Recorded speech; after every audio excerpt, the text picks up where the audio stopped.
Dünən marketlərin birindən mərcan broiler toyuğu aldıq və qaynatdıq və qarşımıza belə bir görüntü çıxdı.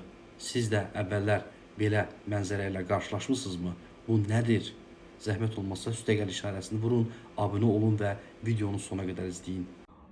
Bax, üzərində belə bir yaşıl rəngdimi deyim, sarı da deyilir. Bu döş ətidir, görürsünüz. Bax, belə bir şey yaranıb. Bu nə ola bilər yəni? Bu kənd toyuğu deyil ki, deyəm ki, yağ olsun. Belə bir şey yaranıb üzərində. Qaynatdıqca yaşıl təbəqə əmələ gəlir ətin üzərində.